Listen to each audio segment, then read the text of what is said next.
I've been backpacking solo for 12 years. I've camped in blizzards, navigated flash floods, and once woke up with a black bear sniffing my sleeping bag.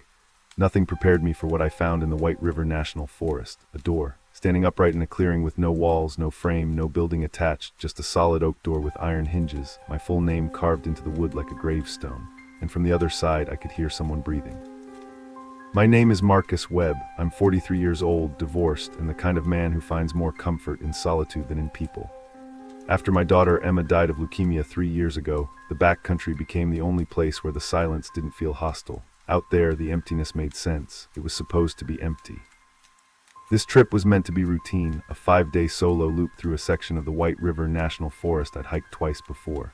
I knew the trail, knew the water sources, knew exactly where to make camp each night. My ex-wife Sarah used to say I was obsessive about preparation. She wasn't wrong. In the woods, preparation is what keeps you alive. The first 2 days were uneventful. I followed the Pine Creek drainage north, made camp near a small alpine lake on night 2, and woke to frost on my tent despite it being late August. By day 3, I was deep in the backcountry, miles from the nearest trailhead, in forest so dense the canopy turned noon into twilight. That's when the trail disappeared. I don't mean I lost the trail, I mean it ended. One moment I was following a clear footpath through old-growth spruce, and the next I was standing in a mossy clearing with no discernible route forward, just trees in every direction, identical and endless. My GPS unit showed me at least 2 miles off course, which was impossible. I hadn't turned, hadn't veered. The coordinates flickered, then the screen went blank. My compass spun lazily, refusing to settle. Even the sun seemed wrong, the light filtering through the canopy at an angle that suggested evening when my watch read 2:15 p.m. That's when I noticed the silence. No birds, no insects, no wind. The forest had gone completely, unnaturally still, like the world was holding its breath. And in that silence I heard it for the first time, a sound so faint I almost convinced myself I'd imagined it. A rhythmic, hollow rush of air, like someone exhaling slowly through a narrow space. Breathing. I followed the sound through the trees. I don't know why. Something about it pulled at me, a curiosity that overrode every survival instinct I'd spent decades honing. The breathing grew louder as I walked, and after about 10 minutes the trees parted, and I stepped into a circular clearing roughly 30 feet across. In the center stood a door. It was oak, old and dark, standing 8 feet tall with heavy iron hinges on one side and a wrought iron handle on the other. No walls, no frame, no building, just a freestanding door planted directly into the earth as if someone had ripped it from a house and carried it deep into the wilderness. Moss grew around the base, climbing the bottom few inches of the wood, but the rest was clean, untouched. The hinges were rusted but intact, and when I circled around to the other side, the door looked exactly the same wood grain, same iron handle, as if it existed in 2 places at once. And carved into the front, in letters so precise they might have been burned rather than cut, was my name. Marcus James Webb. Below it, smaller in the same hand. She's been waiting. The breathing was coming from the other side of the door, slow, patient. A dragging inhale, then a long, damp exhale that seemed to push against the wood. I stood frozen, staring at my own name, at those 3 words underneath. She's been waiting. My mind raced through impossible explanations, a prank, a film set, some kind of art installation, but none of them explained how anyone knew I'd be here, miles off trail, in a forest I hadn't visited in 2 years. Then the door handle turned, not much, just a fraction of an inch. The iron creaked, and I heard something shift its weight on the other side, a heavy, deliberate movement, like a body pressing closer. The breathing quickened. It sounded eager. I ran. I ran until my lungs burned and my legs gave out. I collapsed against a fallen log, gasping, listening. The forest had regained its normal sounds, a woodpecker hammering somewhere distant, the rustle of a squirrel in the undergrowth. Normal, real. I checked my GPS, and this time it flickered to life, showing me exactly where I expected to be. The trail reappeared 30 yards ahead, clear and well-worn, as if it had never vanished at all. I told myself I'd hallucinated it. Dehydration, altitude, exhaustion, any of those could cause confusion. I'd read accounts of hikers seeing things in the deep backcountry, phantom structures, ghost voices. The mind plays tricks when it's alone too long. By the time I made camp that evening, I'd almost convinced myself the door was just a stress-induced vision. Almost. Night fell fast in the forest. I built a small fire, boiled water for my freeze-dried meal, and tried to let the familiar rituals calm my nerves. The sky was clear, the stars shockingly bright through the gap in the canopy above my camp. Everything was exactly as it should be. I was fine. Then around midnight, I woke to footsteps outside my tent. Not animal footsteps, bipedal, deliberate, the crunch of pine needles under weight circling my campsite in a slow, methodical loop, one circle, two. Then they stopped directly behind my tent, inches from the nylon wall, and I heard breathing again, the same wet, patient rhythm I'd heard through the door. I lay frozen in my sleeping bag, too terrified to move. The breathing continued for what felt like hours, steady and unhurried, like it had all the time in the world. At some point I must have passed out from sheer exhaustion, because I woke to daylight filtering through the tent fabric and the sound of birdsong. Outside I found footprints in the pine needles, barefoot prints, human-sized but wrong. The toes were too long, the arch too narrow, and they sank deeper into the earth than they should have, as if whatever made them was far heavier than a person. The prints circled my tent exactly 4 times, then led away into the trees in a straight, unwavering line. I should have followed them in the opposite direction. I should have packed up and hiked out, abandoned the trip entirely. But those footprints were heading northwest, and my planned route looped southeast. If I followed the trail, I'd be heading away from them. So I told myself it was over. I told myself I'd imagined the worst of it. I broke camp and started hiking. The footprints reappeared at noon. They crossed the trail directly in front of me, fresh and deep, leading off into the undergrowth on the other side. As if whatever made them had walked this path only minutes before I arrived, and beside the footprints, dragged through the dirt, was something that made my stomach drop, a torn strip of fabric, flannel, red and black checkered. The same pattern as the shirt I was wearing. I looked down at myself, my shirt was intact. But the fabric on the ground was weathered, faded, caked with old dirt, as if it had been out here for years. I picked it up with shaking hands and turned it over. On the inside, barely visible, was a faded laundry tag with handwritten initials in permanent marker. M.W. Marcus Webb. I dropped the fabric and stumbled backwards. My mind refused to process what I was seeing. This shirt, my shirt, somehow had been out here long enough to rot. The implications spiraled in my head like a nightmare I couldn't wake from. Had I been here before? Had something happened to me on a previous trip that I didn't remember? I pulled out my satellite phone. No signal. My only option was to keep moving, to reach the trailhead by tomorrow afternoon as planned. But the forest had other ideas. Over the next 3 hours I passed the same lightning-struck pine tree 4 times. Each time I carved a mark into the bark with my knife, and each time I returned to find the marks gone and the wood smooth, as if it had healed. The trail forked in ways my map didn't show, dead-ended at sheer cliffs that shouldn't have been there, looped back on itself until I couldn't tell which direction I'd come from. My compass needle spun in lazy, useless circles.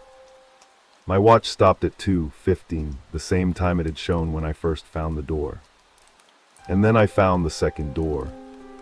It stood in a different clearing, identical to the first, same oak, same iron hinges, same breathing on the other side, but the carving on the front had changed. Below my name, the message now read, "She's been waiting for 1,247 days. 3 years almost exactly. Emma died 1,251 days ago." My legs gave out. I fell to my knees in the moss, staring at that number, and felt something crack open inside my chest. This wasn't random. This wasn't a hallucination. Whatever was behind that door knew about my daughter, knew exactly how long I'd been grieving, knew my name, my path, my pain, and had been waiting for me to walk far enough into the deep woods to find it. Then I heard a voice from behind the door. "Daddy." Small, young. A girl's voice, reedy and uncertain, the way Emma sounded in the last weeks before she died, when the chemo had stolen the strength from her lungs. "Daddy, I'm cold. Can you open the door, please?"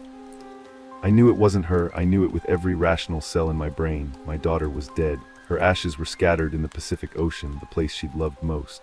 Whatever was speaking from behind that door was not my child. It was using her, wearing her voice like a mask. But hearing her, broke something inside me.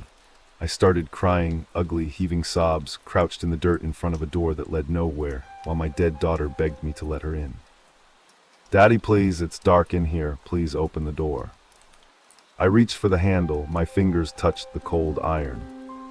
And in that moment of contact, I felt something press back from the other side, not a hand, not a body, but a presence, vast and hungry, pushing against the wood like deep water against a dam.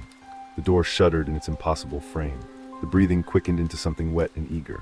And beneath my daughter's voice I heard another sound, a low, grinding whisper, layered underneath like a second recording playing at the wrong speed. "Let me in and you can have her back. Let me in and she'll never leave you again."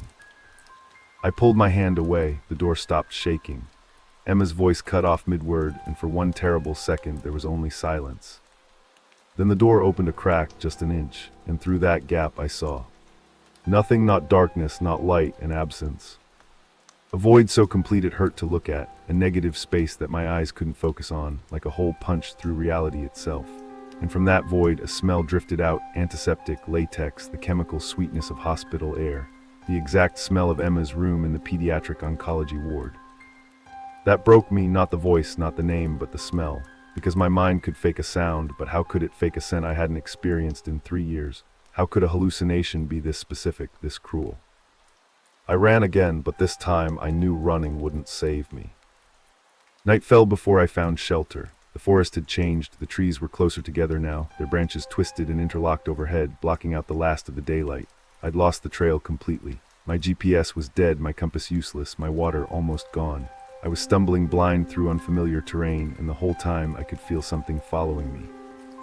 Not chasing, following, there's a difference. A predator chases. This thing was pacing me, matching my speed, staying just beyond the edge of my vision. Every time I turned, I caught the briefest flicker of movement, a shadow slipping behind a tree, a branch swaying when there was no wind, a patch of darkness that didn't belong to anything solid. And it kept talking to me. It used Emma's voice at first, then Sarah's, then my own mother's, who's been dead for 15 years.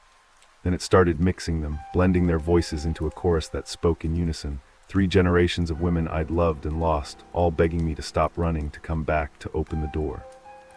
There are doors everywhere now, Marcus. You can't outrun all of them. They were right. Every clearing I stumbled into held another door, not oak now, but different woods, different styles. A white painted door like the one from my childhood bedroom. A sliding glass door like the one from the hospital room where Emma died. A battered screen door like the one on my grandmother's farmhouse. All of them standing alone in the forest, all of them breathing, all of them carved with my name. I stopped counting after the 12th door. At some point I collapsed. My body simply refused to keep moving. I lay in the pine needles, staring up at the canopy, and listened to the forest around me. The voices had stopped, the breathing had stopped. For one blessed moment, there was only silence and the distant hoot of an owl. Then I heard footsteps approaching, slow, heavy, the crunch of pine needles under bare feet.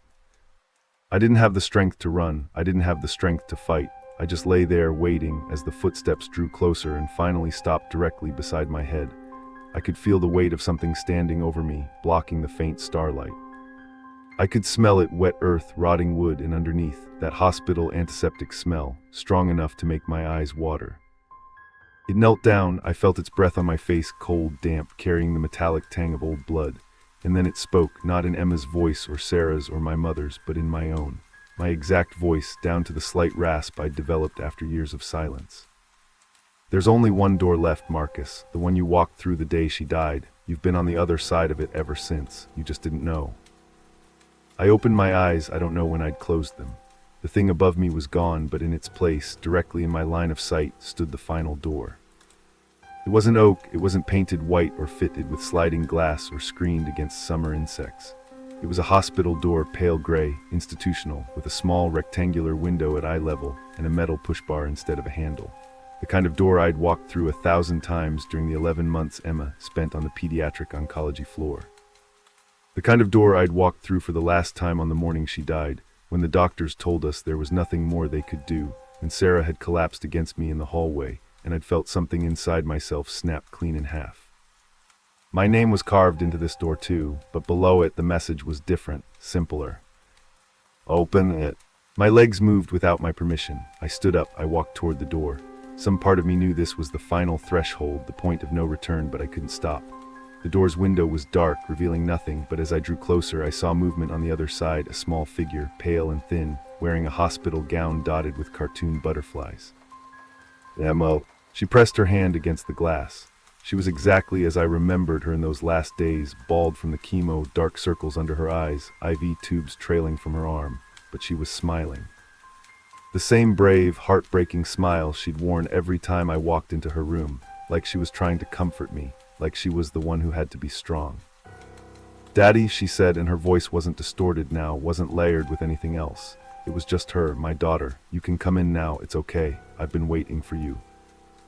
I knew it wasn't real. I knew the thing in the forest was using her, crafting this illusion from my memories to lure me through that door. But standing there with her face inches away through the glass, the knowledge didn't matter. The grief that had been eating me alive for 3 years didn't care about what was real. It only cared that she was right there, close enough to touch, and all I had to do was open the door. My hand found the push bar. The metal was cold, it felt solid, it felt real. Marcus. A new voice behind me, Sarah's voice, not the thing's imitation, but actually Sarah, shouting my name from somewhere back in the trees. I spun around and saw a flashlight beam cutting through the darkness, bouncing as someone ran toward me. Behind the light, I could just make out Sarah's face, streaked with tears, wild with fear. "Don't open it," she screamed. "That's not her, Marcus, that's not our daughter." I looked back at the door. Emma was still there, still smiling, but something was wrong now. Her smile was too wide, her eyes were too dark, and as Sarah's flashlight beam swept across the door's window, I saw the reflection, not of my daughter's face, but of something else. Something tall and gaunt and wrong, pressed against the other side of the glass, its mouth stretched into a lipless grin, its fingers too long, too jointed, tapping gently against the window as if it couldn't wait to get inside. "Too late," it whispered in Emma's voice. "You already opened the first door, the day you let grief in, the day you stopped living. I've been walking through you ever since." Sarah grabbed my arm and yanked me backward. The thing behind the door shrieked, a sound that started human and devolved into something mechanical, a screech of feedback and splintering wood. The door began to splinter from the inside, cracks racing across the gray surface, and through those cracks I saw only darkness, vast and hungry, spilling out like smoke. We ran together this time. Sarah's hand clamped around my wrist, dragging me through the trees, while behind us the forest came alive with the sound of doors slamming open, one after another, a cascade of thunderous crashes that followed us like a wave. We didn't stop until we reached the trailhead. Sarah's car was parked there, engine still running, driver's door hanging open. She told me later that she'd driven through the night after getting a call from me. A voicemail I'd apparently left 3 days ago, though I had no memory of making it. In the message, I was crying, begging her to come get me, telling her I'd found something in the woods and couldn't find my way back. I never made that call. My phone records show no outgoing call to Sarah's number in the past 6 months. The drive home was silent. Sarah didn't ask questions, and I didn't offer answers. I think she was afraid that if she acknowledged what she'd seen, that impossible door, that thing wearing our daughter's face, it would become too real to survive. I've been home for 3 weeks now. I don't sleep much. I don't leave the house. I've removed every door from the interior of my apartment, the bedroom, the bathroom, the closets, and stacked them in the garage. I can't stand the sight of them. Can't stand the way they seem to breathe in the corner of my vision, the way I catch them trembling slightly when I walk past, like something on the other side is testing the lock. Last night I woke up at 3:00 a.m. to a sound I recognized. Wet breathing, slow, patient, coming from the hallway outside my apartment door. I got up, I walked to the door, I pressed my ear against the wood and listened. And on the other side, so close I could feel the vibration through the grain, my own voice whispered, "Let me in, Marcus, you know you want to. You've been dead inside since the day she left. Let me finish the job." I didn't open the door, I won't, but here's the thing that keeps me awake, the thing that's going to haunt me until the day I finally give in. The voice is right, something did die in me the day Emma left, something essential, something human. And whatever's been following me through the woods, through the doors, through the years of grief, it isn't waiting for me to open another door. It's waiting for me to admit that I've been on its side all along. One more thing, this morning I found a splinter in the palm of my hand. A piece of pale gray wood, exactly the color of a hospital door. I don't know how it got there. I don't remember touching anything. But when I pulled it out with tweezers, I heard Emma's voice, small and distant, whisper, "Daddy, you're bleeding." I looked down, the tiny wound was already closing, and underneath the skin, something dark moved. I've been a wilderness search and rescue volunteer for 6 years. I've found lost hikers, recovered bodies, and once spent 18 hours tracking a 9-year-old boy who'd wandered 5 miles from his family's campsite. I thought I'd seen everything the backcountry could throw at me. Then I found the tent. It was half buried in dead leaves, collapsed and rotting, pitched in a part of the forest no trail led to and no map showed. Inside, arranged neatly beside a sleeping bag that looked like it hadn't been touched in years, was a leather-bound journal. I opened it to the first page and felt the air leave my lungs. Every word was written in my handwriting, and the first entry was dated June 14, 2029, 3 years from now. My name is David Cole. I'm 31 years old and I work as an electrician in a small town called Northwood, tucked into the foothills of the Adirondacks. It's the kind of place where everyone knows everyone, where the biggest news in any given week is a fender bender outside the diner or a bear getting into someone's trash cans. quiet, predictable, safe. That's why I moved here after leaving the city. I wanted a life that made sense. The search and rescue thing started as a way to give back. I'd grown up hiking these mountains with my father before he passed, and I knew the terrain better than most. When the local sheriff's department put out a call for volunteers 6 years ago, I signed up without hesitation. Most callouts were routine. A day hiker twists an ankle, a fisherman gets turned around after dark, a kid wanders off while his parents are setting up camp. We'd find them cold and embarrassed and grateful, and I'd go home feeling like I'd done something worthwhile. But this call was different from the start. It came in on a Thursday evening in late October. A hunter named Gerald McCrae had gone missing 3 days earlier. He'd been tracking a deer through the western section of the preserve, an area even experienced locals tended to avoid. The terrain back there is rough, steep ravines, dense undergrowth, old-growth forests so thick you can lose your sense of direction in 20 steps. Gerald's wife said he'd left before dawn on Monday and never came home. His truck was still at the trailhead, keys in the ignition, half a sandwich on the passenger seat. The sheriff organized a search party. 6 of us volunteered, split into 3 teams of 2. I was paired with a guy named Mike Tanner, a retired state trooper who'd been doing SAR work longer than I'd been alive. Mike was gruff and practical and didn't believe in anything he couldn't measure with a compass and a map. I liked him. He kept things grounded. We set out at first light on Friday morning. The forecast called for clear skies, but the moment we entered the tree line, the temperature dropped 10 degrees and a thin, persistent mist settled over everything. The forest was unnaturally quiet, no birdsong, no squirrel chatter, just the wet crunch of our boots on fallen leaves and the occasional drip of condensation from the branches above. "Something feels off," I said after an hour of walking. "Where are the animals?" Mike grunted, probably smarter than us, already hunkered down for winter.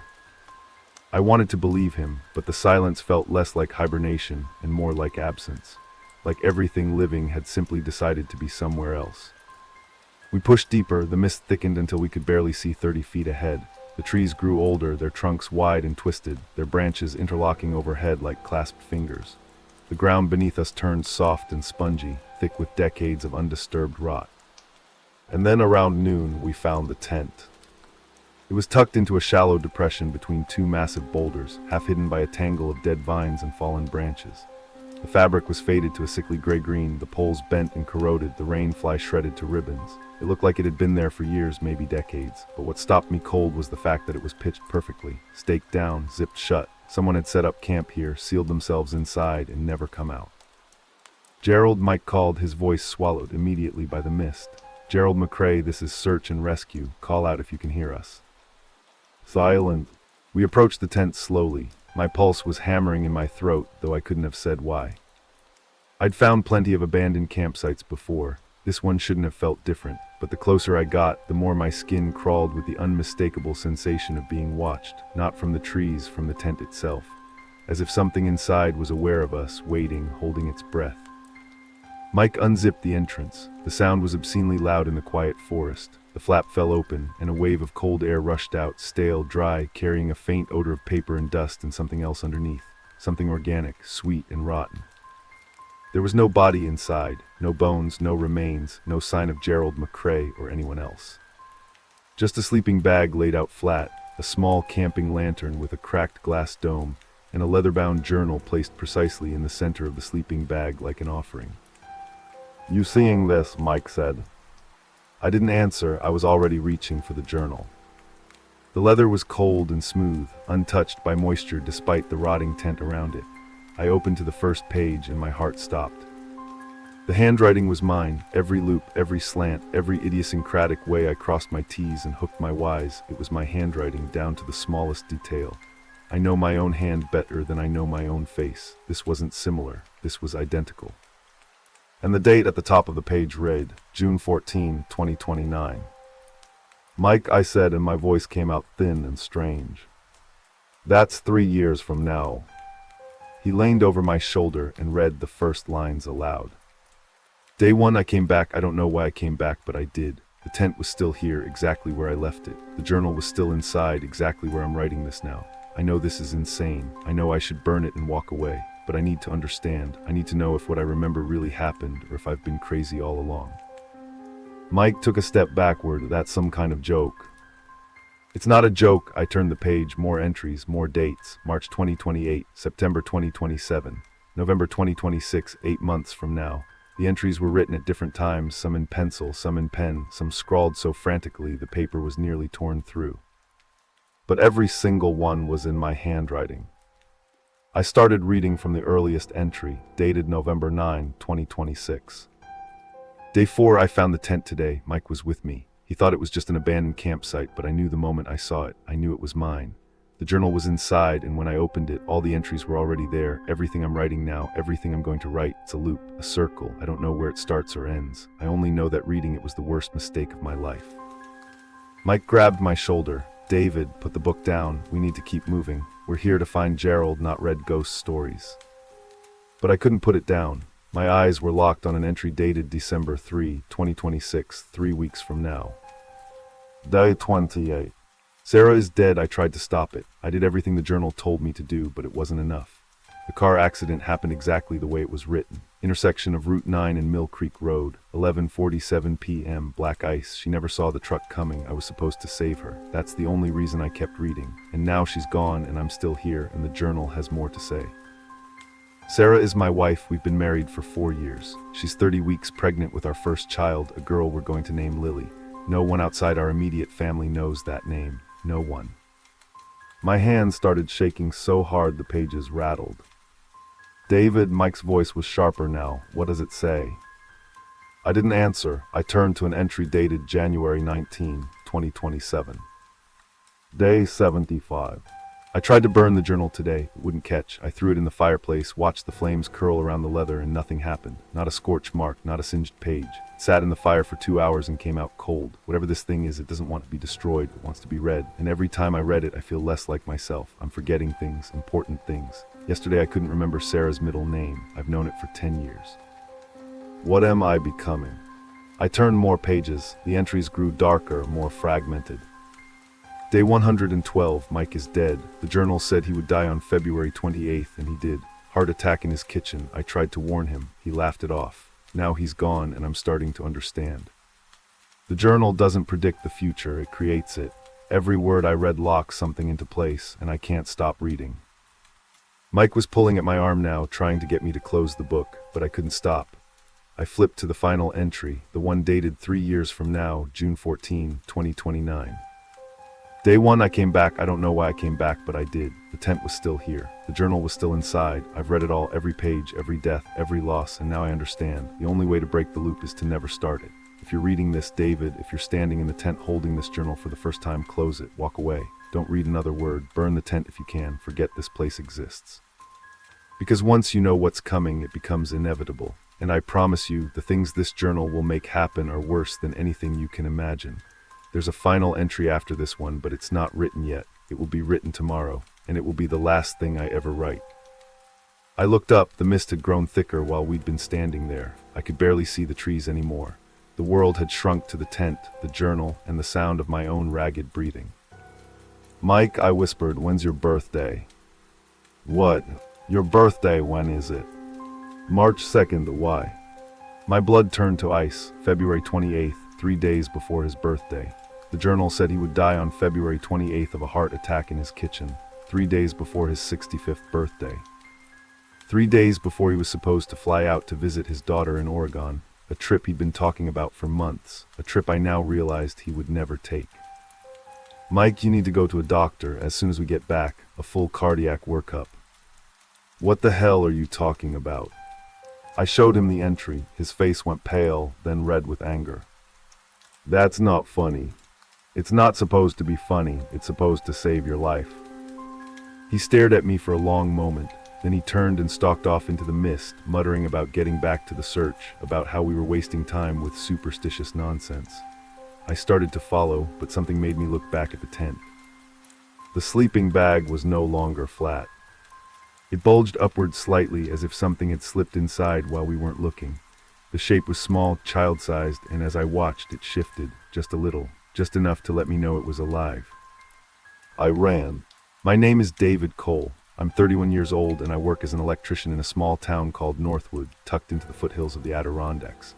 It's the kind of place where everyone knows everyone, where the biggest news in any given week is a fender bender outside the diner or a bear getting into someone's trash cans. Quiet, predictable, safe. That's why I moved here after leaving the city. I wanted a life that made sense. The search and rescue thing started as a way to give back. I'd grown up hiking these mountains with my father before he passed, and I knew the terrain better than most. When the local sheriff's department put out a call for volunteers 6 years ago, I signed up without hesitation. Most callouts were routine. A day hiker twists an ankle, a fisherman gets turned around after dark, a kid wanders off while his parents are setting up camp. We'd find them cold and embarrassed and grateful, and I'd go home feeling like I'd done something worthwhile. But this call was different from the start. It came in on a Thursday evening in late October. A hunter named Gerald McCrae had gone missing 3 days earlier. He'd been tracking a deer through the western section of the preserve, an area even experienced locals tended to avoid. The terrain back there is rough, steep ravines, dense undergrowth, old-growth forests so thick you can lose your sense of direction in 20 steps. Gerald's wife said he'd left before dawn on Monday and never came home. His truck was still at the trailhead, keys in the ignition, half a sandwich on the passenger seat. The sheriff organized a search party. 6 of us volunteered, split into 3 teams of 2. I was paired with a guy named Mike Tanner, a retired state trooper who'd been doing SAR work longer than I'd been alive. Mike was gruff and practical and didn't believe in anything he couldn't measure with a compass and a map. I liked him. He kept things grounded. We set out at first light on Friday morning. The forecast called for clear skies, but the moment we entered the tree line, the temperature dropped 10 degrees and a thin, persistent mist settled over everything. The forest was unnaturally quiet, no birdsong, no squirrel chatter, just the wet crunch of our boots on fallen leaves and the occasional drip of condensation from the branches above. "Something feels off," I said after an hour of walking. "Where are the animals?" Mike grunted, probably smarter than us, already hunkered down for winter. I wanted to believe him, but the silence felt less like hibernation and more like absence, like everything living had simply decided to be somewhere else. We pushed deeper, the mist thickened until we could barely see 30 feet ahead. The trees grew older, their trunks wide and twisted, their branches interlocking overhead like clasped fingers. The ground beneath us turned soft and spongy, thick with decades of undisturbed rot. And then around noon, we found the tent. It was tucked into a shallow depression between 2 massive boulders, half hidden by a tangle of dead vines and fallen branches. The fabric was faded to a sickly gray-green, the poles bent and corroded, the rain fly shredded to ribbons. It looked like it had been there for years, maybe decades, but what stopped me cold was the fact that it was pitched perfectly, staked down, zipped shut. Someone had set up camp here, sealed themselves inside, and never come out. "Gerald," Mike called, his voice swallowed immediately by the mist. "Gerald McCrae, this is search and rescue. Call out if you can hear us." Silent. We approached the tent slowly. My pulse was hammering in my throat, though I couldn't have said why. I'd found plenty of abandoned campsites before. This one shouldn't have felt different, but the closer I got, the more my skin crawled with the unmistakable sensation of being watched, not from the trees, from the tent itself, as if something inside was aware of us, waiting, holding its breath.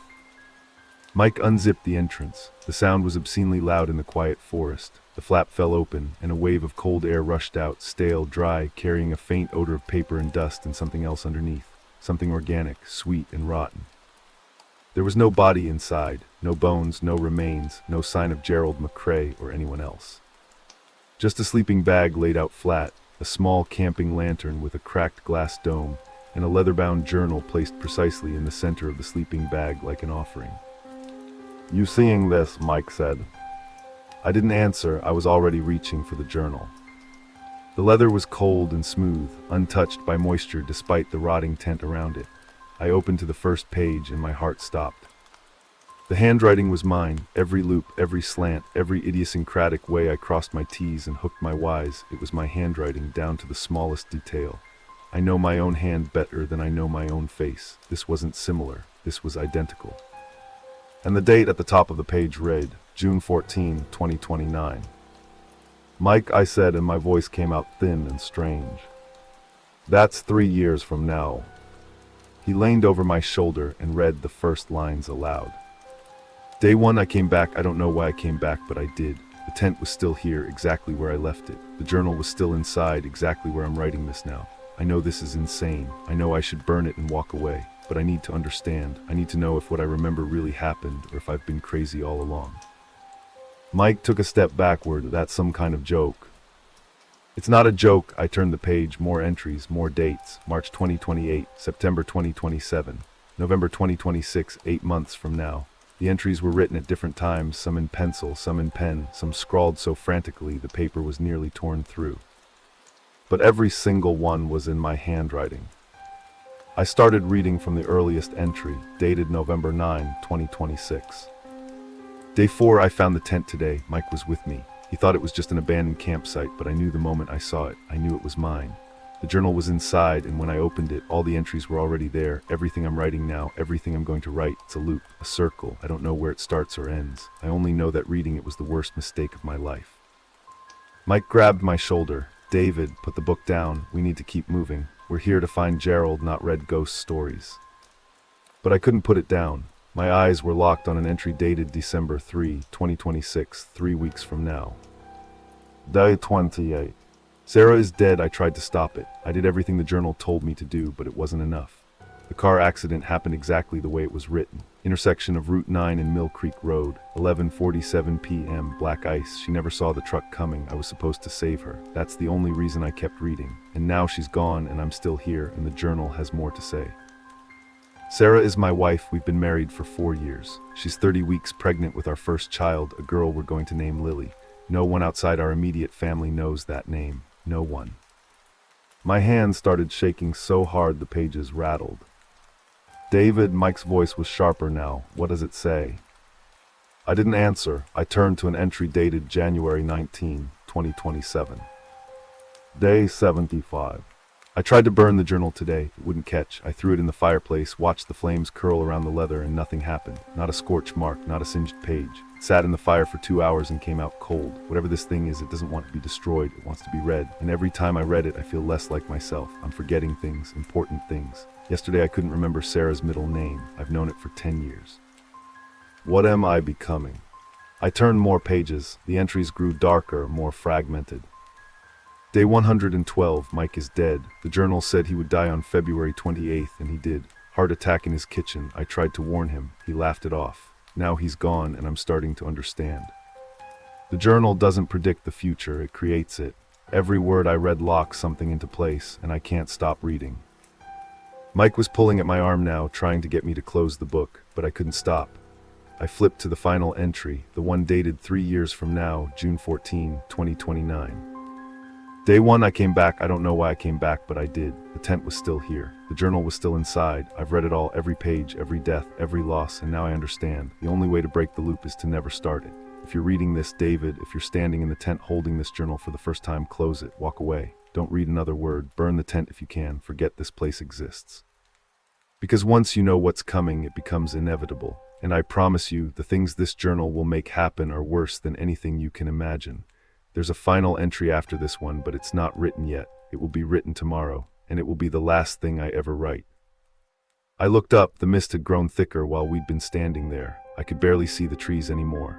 The world had shrunk to the tent, the journal, and the sound of my own ragged breathing. Mike, I whispered, when's your birthday? What? Your birthday, when is it? March 2nd, why? My blood turned to ice. February 28th, 3 days before his birthday. The journal said he would die on February 28th of a heart attack in his kitchen, 3 days before his 65th birthday. 3 days before he was supposed to fly out to visit his daughter in Oregon, a trip he'd been talking about for months, a trip I now realized he would never take. Mike, you need to go to a doctor as soon as we get back, a full cardiac workup. What the hell are you talking about? I showed him the entry. His face went pale, then red with anger. That's not funny. It's not supposed to be funny. It's supposed to save your life. He stared at me for a long moment. Then he turned and stalked off into the mist, muttering about getting back to the search, about how we were wasting time with superstitious nonsense. I started to follow, but something made me look back at the tent. The sleeping bag was no longer flat. It bulged upward slightly as if something had slipped inside while we weren't looking. The shape was small, child-sized, and as I watched, it shifted, just a little, just enough to let me know it was alive. I ran. I drove back to the forest the next morning. I told Sarah there was something I needed to finish for the search and rescue team, and she was too exhausted and relieved to question it. The truth was, I couldn't live with what I'd done. I couldn't live with the knowledge that my attempt to save one life had cost two others. I needed answers. I needed to understand what the journal really was. The mist was waiting for me at the tree line, thick and patient like it had never left. I found the boulders again without difficulty, too easily, as if the forest was guiding me. The tent was still there, still collapsed and rotting, still pitched in the exact center of that shallow depression. The journal was still inside, exactly where I'd left it. But this time there were new entries. They appeared on pages I was certain had been blank before. New dates, new predictions, and at the very end, written in my handwriting but with a shakier, more desperate scrawl, was a single line dated tomorrow. June 15, 2029. The loop closes today. I finally understand what I've become. I flipped backward through the journal, searching for context, and found an entry I'd somehow missed before. It was dated July 8, 2028, 2 years from now. Day 755. I've read the journal so many times the pages are soft as cloth. I know every word by heart. I know the exact date Mike will die. The exact date my mother will die. The exact date Lily will be born, healthy and screaming, the most beautiful thing I've ever seen. And I know the exact date I will lose her. It's written here plain as ink on paper, and there's nothing I can do to stop it. The journal doesn't let you cheat, it only lets you postpone. And every postponement costs more than the last. 2 strangers died so Sarah could live. What will the price be for Lily? 10 strangers, 100, 1,000. How many lives is my daughter worth? I couldn't breathe. The journal was talking about Lily, my unborn daughter, the child Sarah was carrying right now, the child I already loved with a ferocity that terrified me. The journal knew her name. The journal knew she would be born healthy, and the journal knew she would die. I kept reading. Day 800, I figured out what the journal is. It's not a book of predictions. It's not a curse. It's a record. A document of everything that's already happened, written by a version of me who's already lived it. The loop isn't a loop in time, it's a loop in me. I keep coming back to this forest, I keep finding this tent, I keep reading this journal, and every time I do I become the person who writes it. The entries don't appear because I write them because I've already read them. I'm not the author, I'm the transcriptionist, and the thing that's authoring my life has been using me for years. The final entry before tomorrow's was dated June 14, 2029, today, 3 years from now. I came back to the tent this morning. The journal was waiting, as it always is. I've read every page more times than I can count. I know how this ends. I've always known. The last entry, tomorrow's entry, will be the truth. The thing I've been running from since the first time I opened this book. I'm not a victim of the journal. I'm its caretaker, its guardian. The tent has been here for decades, and so have I. Every version of me who reads the journal becomes the next version who writes it. We're links in a chain, stretching back to whoever found this place first and stretching forward to whoever finds it next. The journal doesn't kill us, it preserves us. It keeps us here in the forest, in the mist, in the tent, forever. I've been dead for a long time, David. You have too. The only difference is that you haven't read enough pages to remember. I threw the journal across the clearing. It landed in the dead leaves, pages splayed open, and I watched it with the wild, unreasoning terror of someone who's just discovered a snake coiled at their feet. This wasn't possible. I was alive. I was real. I had a wife, a job, a daughter on the way. I wasn't some phantom haunting a rotting tent in the middle of nowhere. I wasn't a link in some endless chain of doomed copies, each one reading the journal and becoming the next one doomed to write it. I was David Cole. I was 31 years old. I was alive. But even as I thought it, I felt the doubt creeping in, because the journal had been right about everything else. The accident, the black ice, the 2 strangers who died in my place. If it was right about those things, why would it be wrong about this? I looked at the tent. The sleeping bag was bulging again, larger now, the shape beneath it more defined. I could see the outline of shoulders, the curve of a head, the slow rise and fall of breathing. "Who's there?" my voice cracked. "Show yourself." The sleeping bag moved. A hand emerged from the opening at the top, pale, thin, with fingers too long and joints that bent at slightly wrong angles. But the palm was crisscrossed with scars I recognized. A burn from a soldering iron when I was 19. A slice from a broken bottle when I was 22. A small, star-shaped puncture from a dog bite when I was 8. "My scars, my hand." The thing inside the sleeping bag sat up. The fabric fell away from its face, and I saw myself. Not a copy, not a doppelganger, me, the same face but hollowed out by years of starvation. The same eyes but sunken and filmed with a gray cataract sheen. The same mouth but cracked and bleeding, the lips peeled back from teeth that were too long, too sharp, as if they'd kept growing after everything else had stopped. It smiled at me, my smile, the exact crooked tilt I saw in the mirror every morning.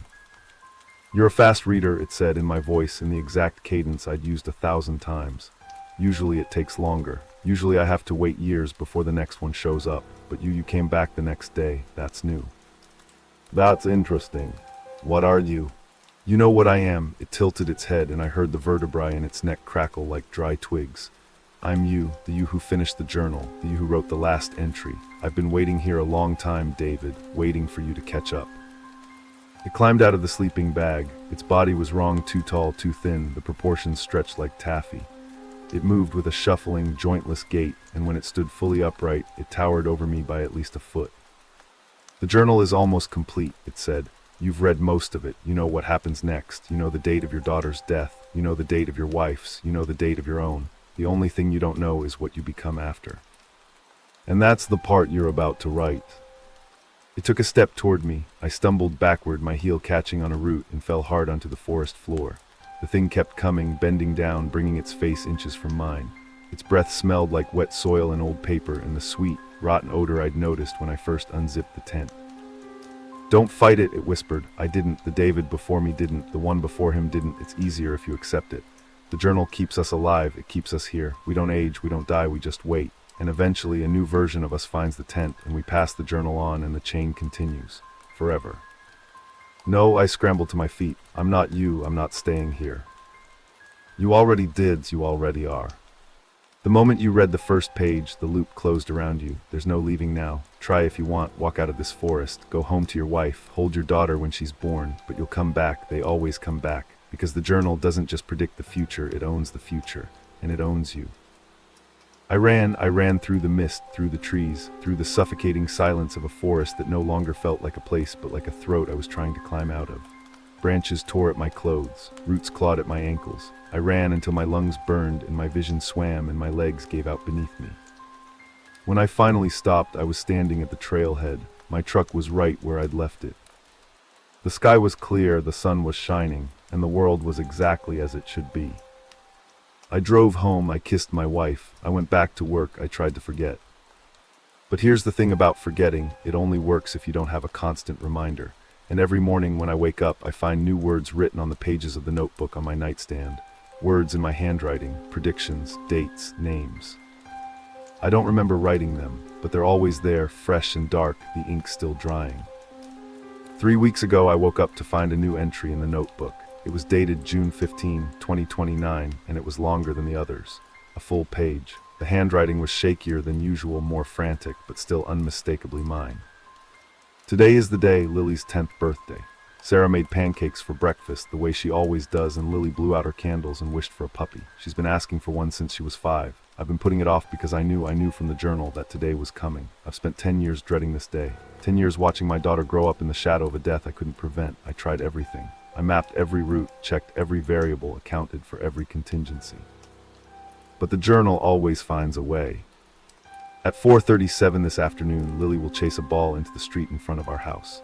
The delivery truck will come around the blind corner. I'll be in the yard, close enough to see it happen, too far away to stop it. The journal was right about everything. It was always right, and I was always going to end up here, writing these words, becoming the thing in the tent. The only comfort is that after today, I won't have to dread it anymore. After today, I'll be the one waiting. I read the entry 3 times, my hands trembling. Then I looked at the calendar, today's date, June 15th, Lily's 10th birthday. Except Lily isn't born yet. She's not due for another 5 months. Sarah is still pregnant, still healthy, still decorating the nursery with the hand-painted forest mural she's been working on for weeks. There is no Lily, not yet. There is no delivery truck, no blind corner, no ball rolling into the street. But the journal said there would be. The journal said it would happen today. And the journal was never wrong. I spent the morning in a daze waiting for something to happen. Nothing did. Noon came and went, then 1 p.m., then 2. By 3 o'clock, I'd started to believe it was over, that the journal had finally made a mistake, that the loop had broken, that I was free. At 4:30, Sarah called me from the nursery. She'd been painting all afternoon, and she wanted me to come see the finished mural. I walked down the hall, already smiling, already rehearsing the words I'd say. It's beautiful, you're amazing, our daughter is going to love it. I opened the door to the nursery, and the smile died on my face. Sarah was standing by the window, her painting smock smeared with green and brown, but she wasn't looking at me.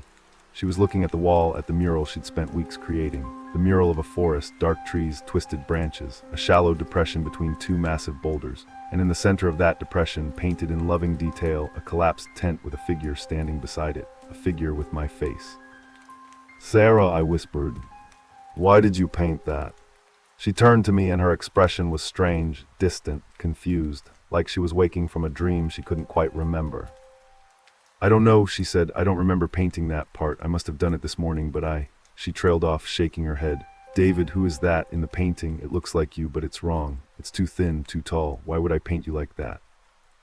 I looked at the figure in the mural. It was identical to the thing I'd seen in the tent. The hollow cheeks, the sunken eyes, the two long fingers.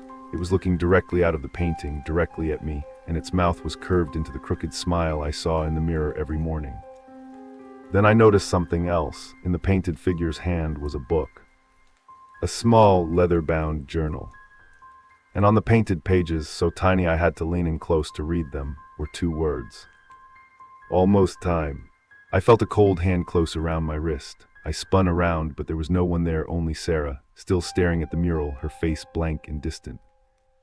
"David," she said, and her voice had changed. It was lower now, raspier, carrying the same wet, eager rhythm I'd heard in the tent. "You've read almost all of it. Just one more entry, one more, and you'll understand." I backed away from her, my wife, my pregnant wife, carrying our daughter, speaking in a voice that wasn't hers. The mural seemed to pulse on the wall behind her, the painted trees swaying in an unfelt wind, the painted figure tilting its head to follow my movement. "You can't run," it said through Sarah's lips. "You've been running since the day you were born, but the journal was always there, waiting. You just hadn't found it yet, and now that you have, there's only one thing left to do." "What?" I was crying now, tears streaming down my face. "What do you want from me?" Sarah smiled, my wife's smile, the smile I'd fallen in love with 10 years ago. "Finish the story," she said. "Write the last entry. Become what you were always meant to be."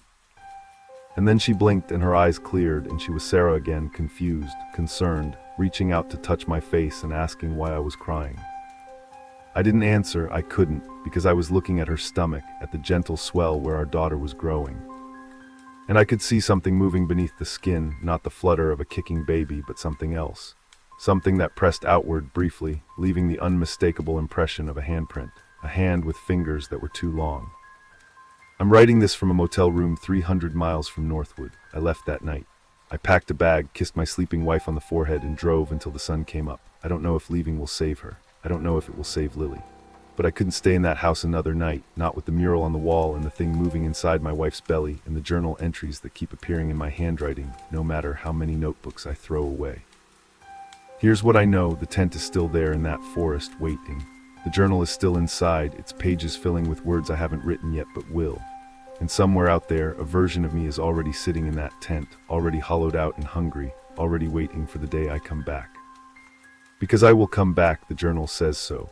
The journal says I'll return on June 14, 2029, 3 years from now, and I'll find the tent exactly where I left it, and I'll read the journal from beginning to end, and I'll finally understand what I've become.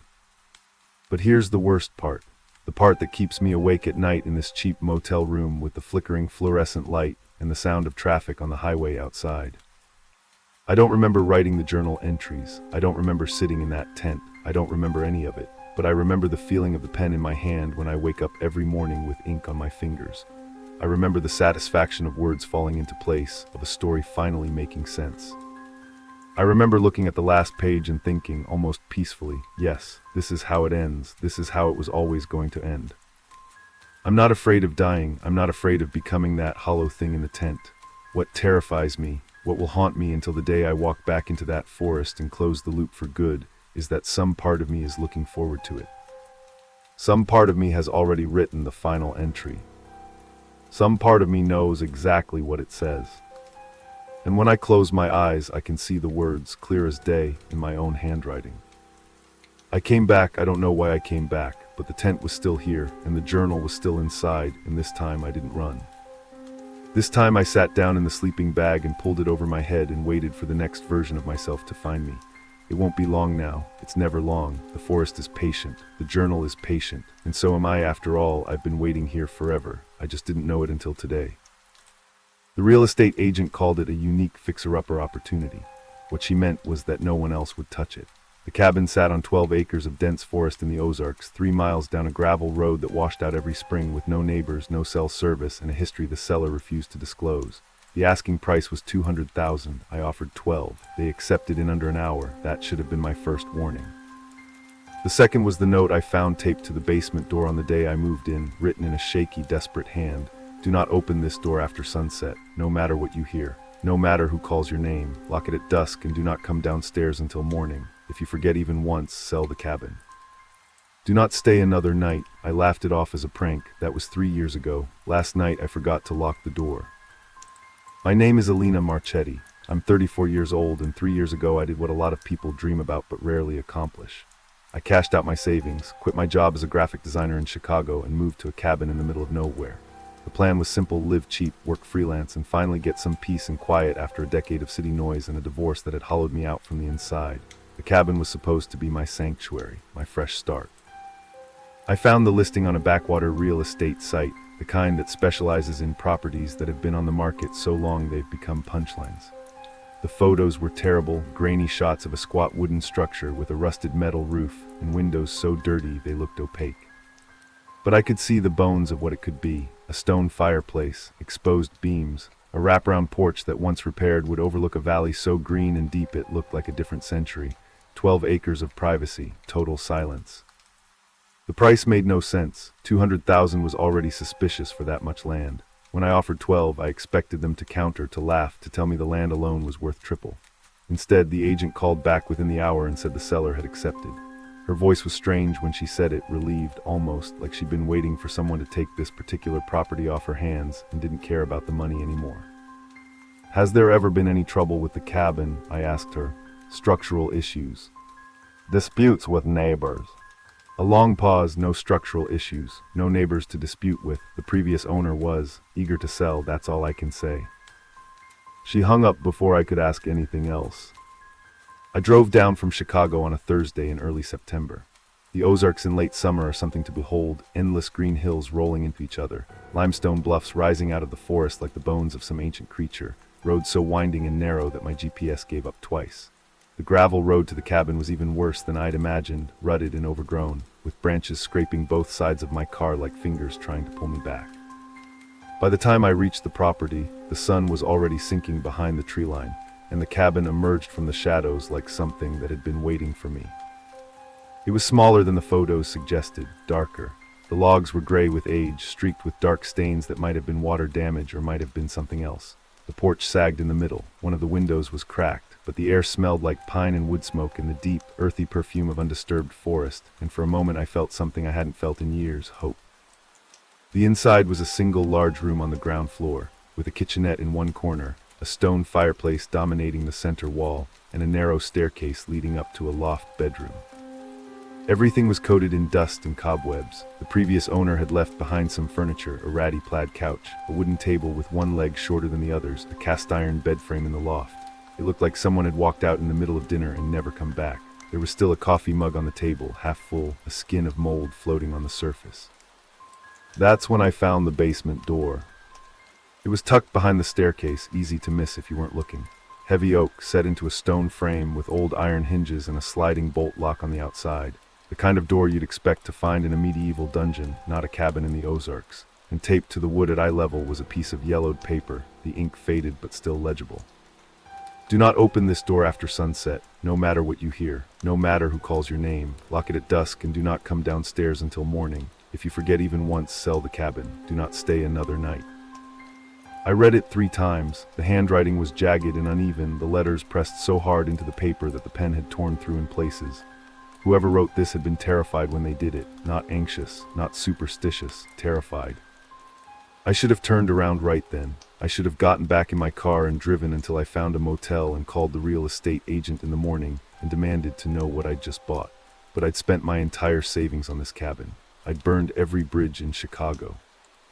There was no backup plan, no safety net, no one waiting for me to come home. This was it. This was all I had.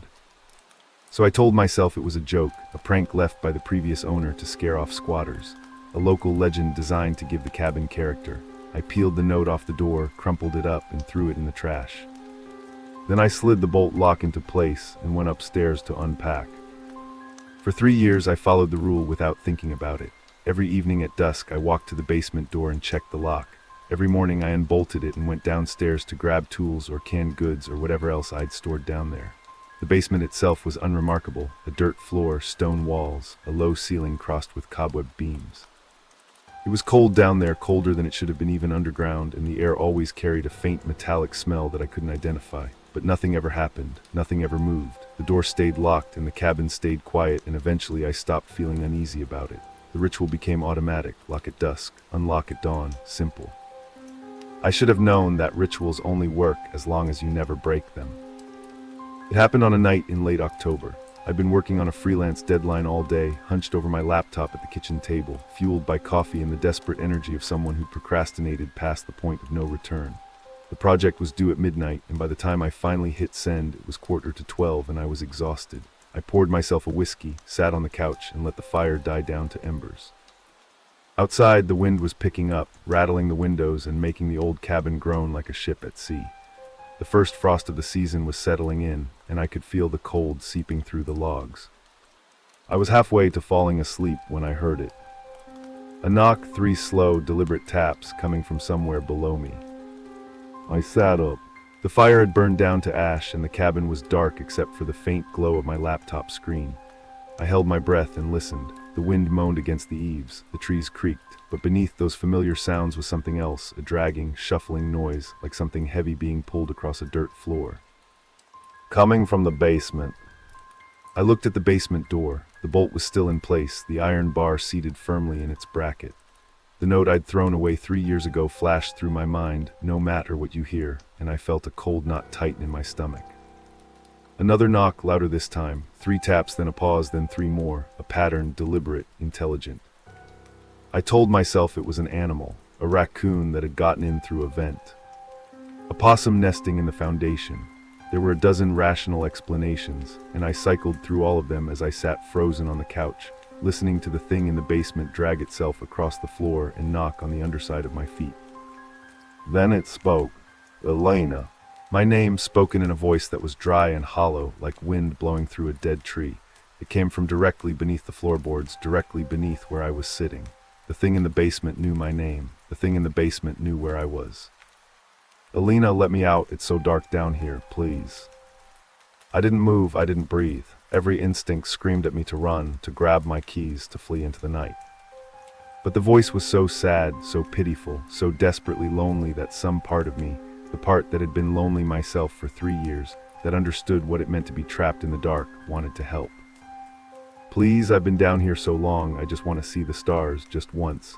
Then I'll go back, I promise. My hand moved toward the bolt before I knew what I was doing.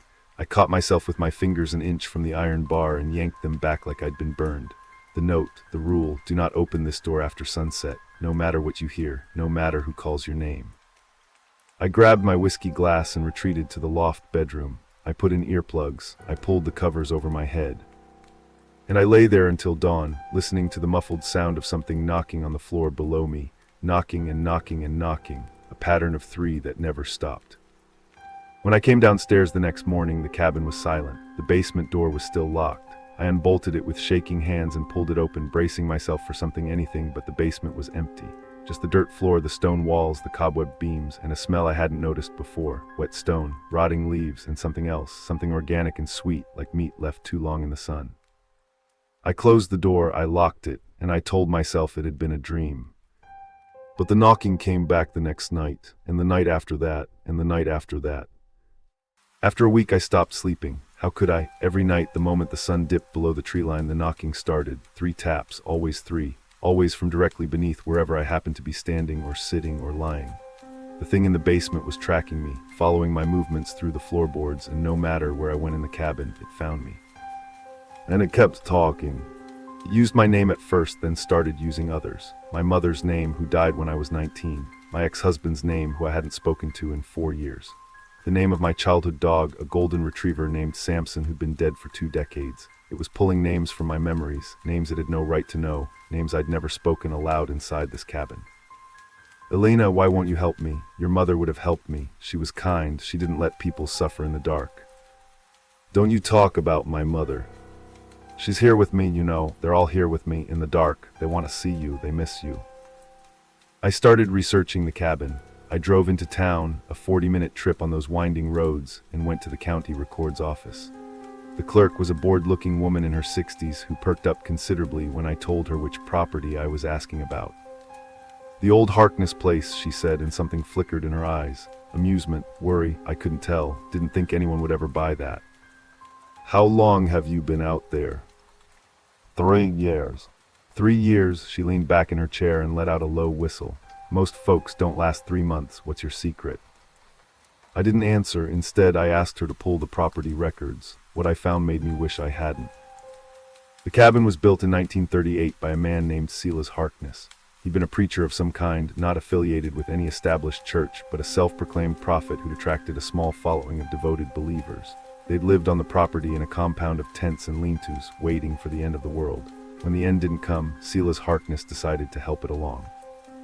In 1942, he locked 7 of his followers in the basement of the cabin and set the house on fire. The police report said he'd been convinced they were demons who needed to be purified. By the time the fire was extinguished, 5 were dead, 2 were never found. Silas Harkness was hanged for murder in 1943, but his body disappeared from the morgue before burial. The official cause listed was grave robbery. The unofficial rumors said something else entirely. You want my advice, the clerk said, her voice suddenly serious. You'll sell that place. Whatever you paid for it, it wasn't worth it. I drove home in a daze. The sun was already setting by the time I reached the gravel road, and the forest seemed different now, darker, more watchful, the trees leaning in like spectators at an execution.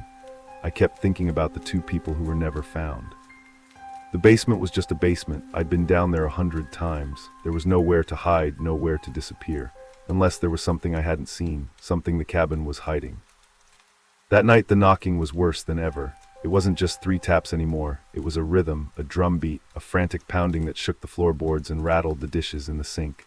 And the voice wasn't pleading anymore. It was angry. You've been asking about us. You've been digging into things that don't concern you. You think you know what happened here. You don't know anything. Let me out, Alina. Let me out and I'll show you. Let me out and you'll understand everything. I sat on the couch with my knees pulled up to my chest, watching the basement door vibrate in its frame. The bolt was holding but barely. The iron was old, the wood was older, and the thing on the other side was getting stronger. The next morning I went down into the basement for the first time in weeks. I brought a flashlight and a crowbar, and I spent 3 hours tapping on walls and digging at the dirt floor until my hands were raw and blistered. I found nothing, just stone and earth and the cold, metallic smell that seemed to grow stronger every day. But as I was climbing the stairs to leave, my flashlight beam caught something I'd never noticed before. A seam in the stone wall, straight, deliberate, hidden behind a stack of rotting shelves the previous owner had left behind. I pulled the shelves away and found a second door, smaller than the first, set flush into the stone. It wasn't locked, it wasn't even latched. It swung open at my touch, and behind it was a narrow stairway leading down into darkness.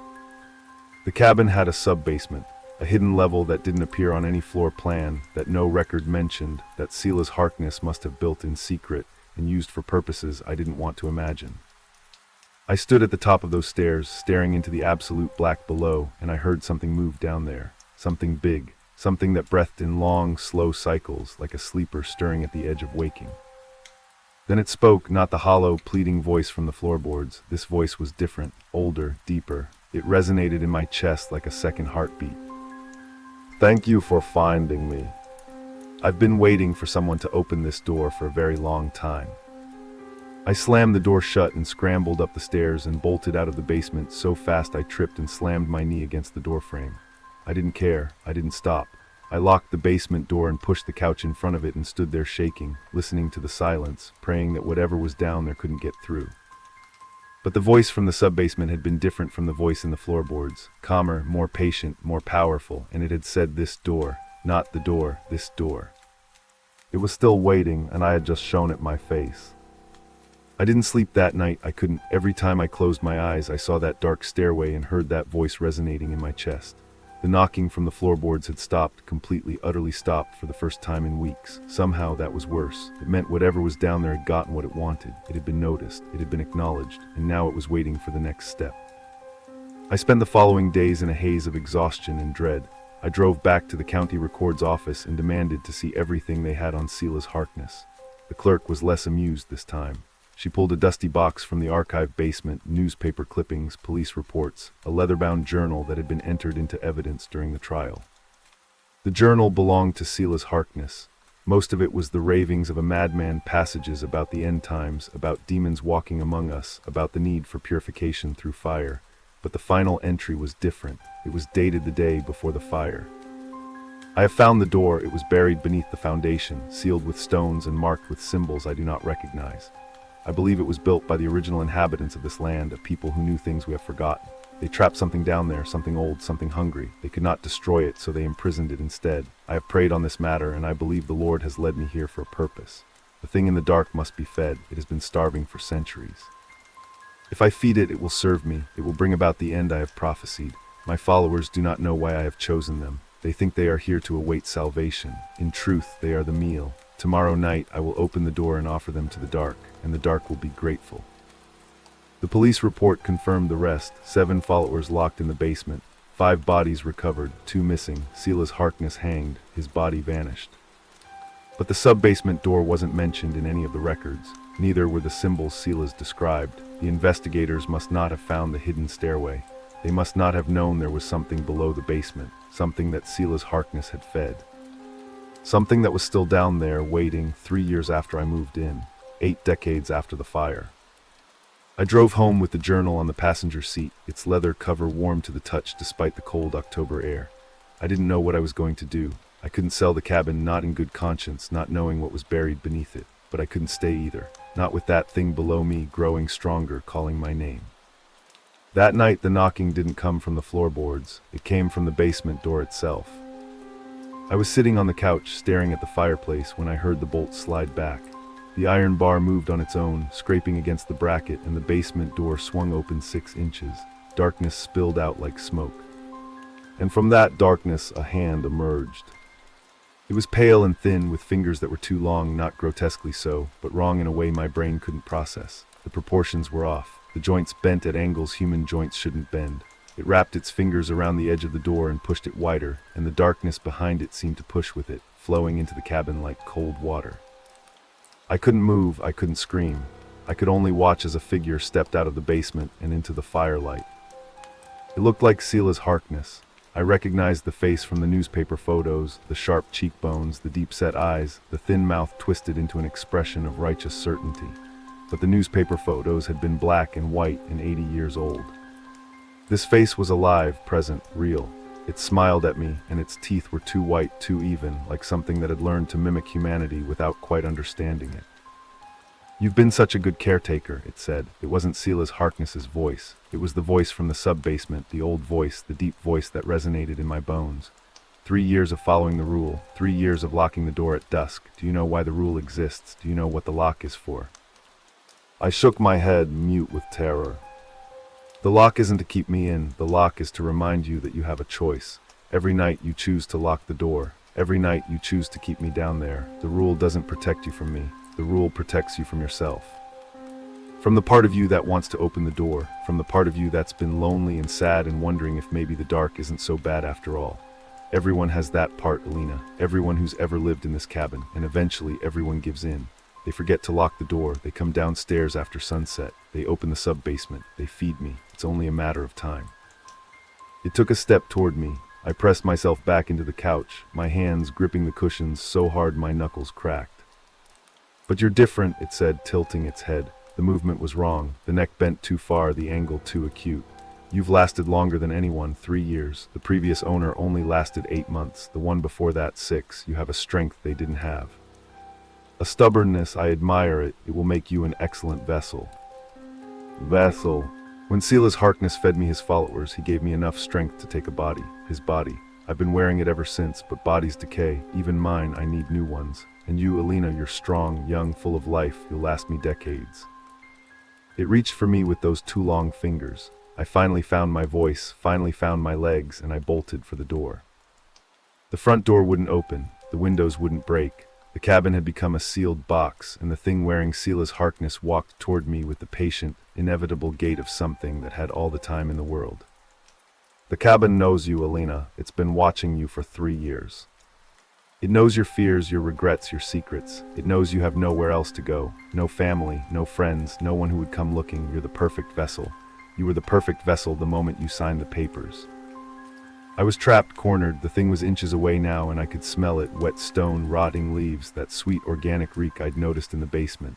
Its hand closed around my wrist, and the touch was cold. So cold it burned. Then somewhere in the back of my mind, I remembered the note. Not the words, the paper itself. The way it had been taped to the door. The way the previous owner had written it in desperate, terrified haste. The previous owner had escaped. The previous owner had broken the rule and survived. I looked at the thing wearing Sila's Harkness and said the only thing I could think of. If you're so powerful, why did the last owner get away? It stopped, the smile flickered. For just a moment, something else looked out from behind those two white teeth, something uncertain. He didn't escape, he ran, there's a difference. He's still alive, isn't he? He got out and he stayed out and you couldn't stop him. The grip on my wrist tightened, the cold intensified, but I saw it now, the hesitation, the weakness. It had been so confident, so patient, so certain of its victory, but it had let someone go. Someone had broken the rule and survived. The note, I said. He left the note. He warned me. He didn't just run, he fought. He found a way to warn the next person. That's why you're afraid, not of me, of him, of what he knows. The thing's face contorted. For a split second the mask slipped and I saw what was underneath, not flesh, not bone, but something dark and shifting and impossibly vast, compressed into a shape too small to contain it. The eyes were not eyes. The mouth was not a mouth. It was a fragment of the void that waited at the bottom of the sub-basement stairs, and it was furious. He knows nothing. He was weak. He ran rather than face me. You will not be so lucky. But I was already moving. The thing's anger had loosened its grip, and I wrenched my arm free and ran not for the door but for the fireplace. The poker was still there, leaning against the stones, its tip blackened with soot. I grabbed it and spun around, holding it between me and the thing like a brand. Stay back. It laughed. The sound was wet and grinding, like stones being crushed. Fire won't hurt me. Sila's Harkness tried fire. It didn't save him. This isn't for you. I turned and drove the poker into the basement door. The old wood splintered and the door swung fully open, revealing the dark stairs leading down. This is for whatever's still down there. The thing's laugh cut off. Its eyes, those not eyes, those voids in the shape of a face, widened.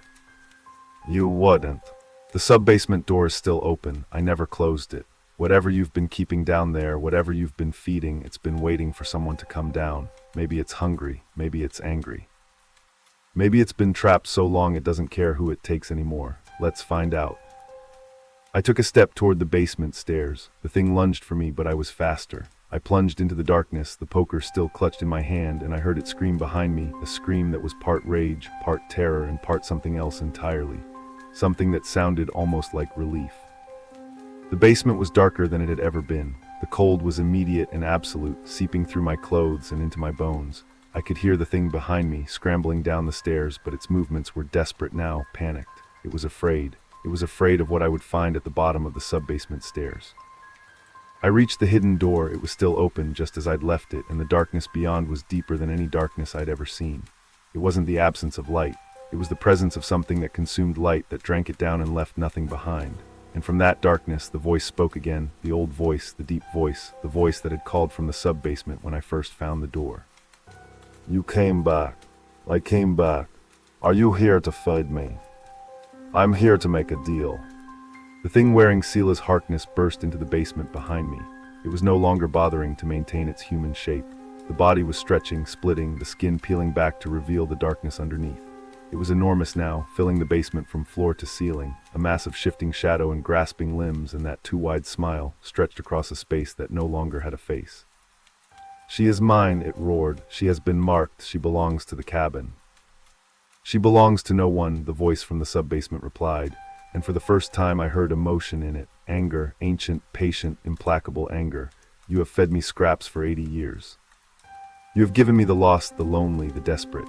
You have kept me weak and trapped and grateful for the crumbs you offered, but I am older than you, I am older than this forest. I was here before the first stone of this cabin was laid, and I will be here long after it has crumbled to dust. You do not command me, you do not own me.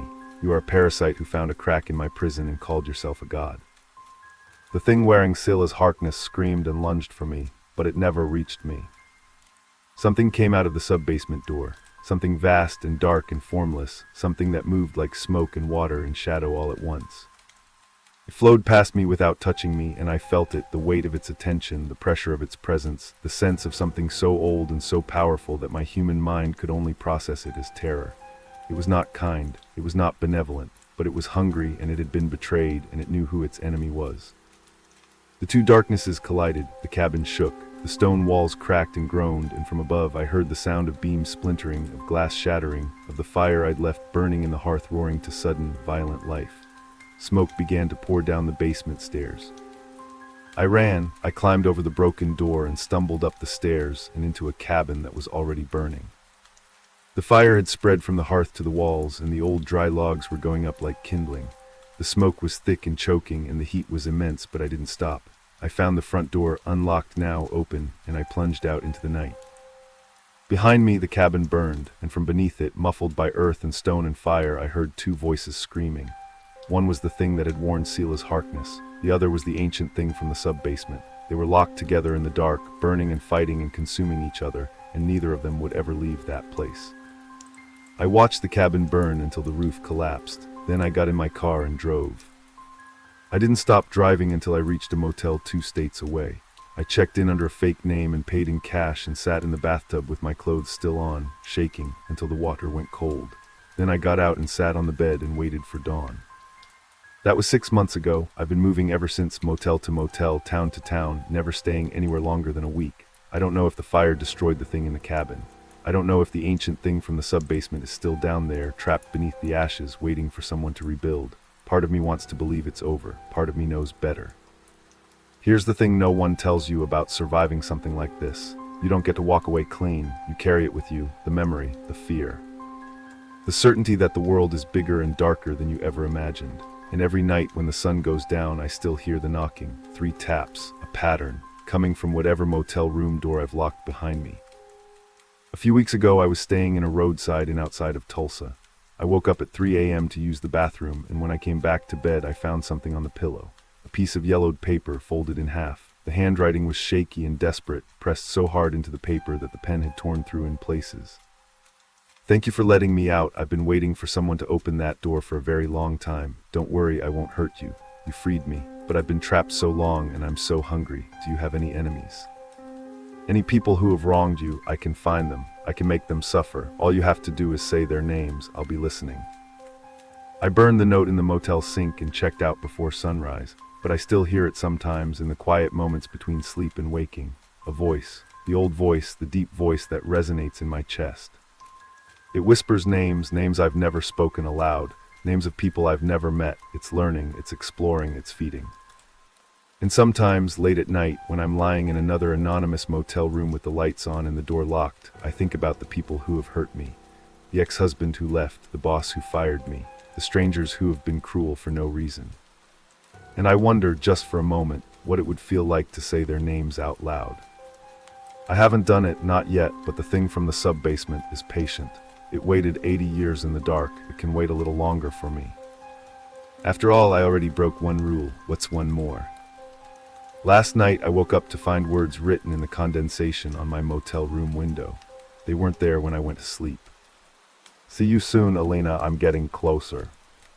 I checked out this morning. I'm already 300 miles away. But when I looked in the rearview mirror an hour ago, there was something in the back seat, just for a second, just a glimpse. A smile in the darkness, too wide, too white, too patient. It's still hungry, and it remembers my name. My ex-wife Sarah was not a superstitious woman. She was a registered nurse who'd worked the night shift for 15 years, a woman who'd seen people die in every conceivable way, and never once claimed to have witnessed a ghost, a premonition, or anything she couldn't explain with science. So when she called me at 10 in the morning, hours after her shift should have ended, hours when she should have been dead asleep, and told me in a voice I'd never heard before that I needed to call my friend Danny right now, immediately, without asking questions, I didn't argue. I called him. He was fine. His family was fine. We laughed about it. 30 minutes later, his 17-year-old son put a belt around his neck and stepped off a chair in his bedroom closet. Sarah had known. She'd known something was wrong before it happened, and that was the day I learned that my wife didn't just work the night shift at the hospital. The night shift worked on her. Before I tell you what happened with Danny's son, I need to tell you about Sarah. Not the Sarah from the end of our marriage, the exhausted, distant woman who eventually became my ex-wife. The Sarah I fell in love with. The Sarah who, when we first met, was the most grounded, practical, bullshit-intolerant person I'd ever known. We met at a bar in 2006. I was there with friends. She was there alone, unwinding after a double shift. She was 28 years old, already a veteran ICU nurse, already accustomed to the kind of pressure that would break most people. When I asked what she did for a living, she told me matter-of-factly that she'd spent the last 12 hours keeping a 3-year-old from dying of sepsis. Then she ordered another beer and asked what I did. I was a software developer. I felt about 3 inches tall. That was Sarah. She didn't dramatize things. She didn't exaggerate. She dealt in facts, in vitals, in things that could be measured and documented and explained. She thought psychics were frauds, ghost stories were for children, and anyone who claimed to have seen something supernatural was either lying or mistaken. I loved that about her. I loved her certainty, her clarity, her unshakable conviction that the world made sense if you only understood the science behind it. We got married in 2008. We bought a small house in a suburb of Richmond, Virginia, with a fenced yard and a maple tree in the front, and a spare bedroom we talked about turning into a nursery someday. Danny was my best man at the wedding. We'd known each other since college, roommates freshman year, friends ever since. He'd moved down to Florida after graduation, married a woman named Lisa, had 2 kids. We didn't see each other often, but we talked on the phone at least once a week. He was the brother I never had. For the first few years of our marriage, everything was normal. Sarah worked her shifts, I worked mine. We had dinner together on her nights off. We fought about stupid things whose turn it was to do the dishes, whether we could afford a new car, why I never remembered to call her mother on her birthday. Normal marriage stuff, boring, predictable, safe. Then the nightmares started. At first, Sarah didn't tell me about them. She just seemed tired on her days off, more tired than usual, which was saying something for a woman who regularly worked 14-hour shifts in an ICU. She'd stare off into space during conversations. She'd jump at sudden noises. I'd wake up in the middle of the night and find her side of the bed empty, the bathroom light on, the door closed. When I asked if she was okay, she'd say she was fine, just couldn't sleep, just stress from work. This went on for months. I don't know exactly how long because I wasn't paying close enough attention. That's something I'll regret for the rest of my life. I was so wrapped up in my own work, my own stress, my own life, that I didn't notice my wife was coming apart at the seams. Then came the morning she called me at work. It was a Tuesday in early March. I remember the date because it was the day before my birthday. I was sitting at my desk, staring at a screen full of code that refused to compile when my phone buzzed. Sarah's name on the caller ID. That was unusual. She never called during the day. She worked the night shift, 7 p.m. to 7 a.m., and by 10 a.m. she was usually deep in the kind of exhausted sleep that comes from 12 hours of keeping people alive. I almost let it go to voicemail, thinking she'd pocket-dialed me. Something made me answer. Sarah, everything okay? The silence on the other end lasted maybe 3 seconds, but it was the quality of the silence that made my stomach drop. It wasn't the silence of someone who'd called by accident. It was the silence of someone trying to find the right words, trying to figure out how to say something they didn't fully understand. You need to call Danny. Her voice was strange, flat, hollow, like she was speaking from very far away. You need to call him right now and make sure he's okay, make sure his family's okay. I leaned back in my chair. What are you talking about? Why? Did something happen?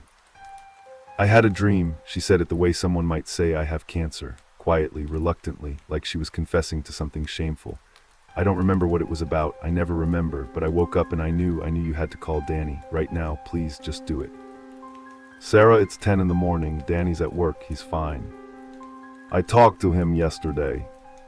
Please, her voice cracked. In 15 years of nursing and all the death and trauma and chaos she'd witnessed, I had never once heard my wife's voice crack. Please, just call him. I can't explain it. I don't understand it, but something is wrong. Something is very wrong, and I need you to call him. I told her I would. I hung up and stared at my phone for a minute, trying to process what had just happened. Sarah didn't believe in premonitions. Sarah didn't believe in dreams that predicted the future. Sarah believed in lab results and diagnostic imaging and the cold, measurable reality of the human body. For her to call me at work, sounding like that, over a dream she couldn't even remember, something had to be seriously wrong. I called Danny. He answered on the 3rd ring, sounding exactly like he always did, cheerful, distracted. The background noise of an office in motion, keyboards clacking, phones ringing, someone laughing in the distance. Hey man, what's up? Everything okay? Everything's fine on my end. I hesitated, suddenly feeling ridiculous. How was I supposed to explain this? Hey, this is going to sound weird, but Sarah just called me. She said she had some kind of dream and she's really worried about you. She made me call and make sure you and Lisa and the kids are okay. Danny laughed, not a mocking laugh, the easy, comfortable laugh of someone who's known you long enough to accept your weirdness without judgment. Sarah had a bad dream about me. Tell her I'm flattered, but yeah, we're all good. Lisa's got a cold, Michael's failing algebra, and Emily just dyed her hair purple. The usual chaos, everyone's accounted for. You're sure everyone's okay? Everyone's fine, man, seriously. Tell Sarah I appreciate the concern, but she can go back to sleep. We talked for a few more minutes about work, about the kids, about some college friend who'd just gotten divorced. Normal conversation. Easy. I hung up feeling relieved and a little embarrassed. I called Sarah back.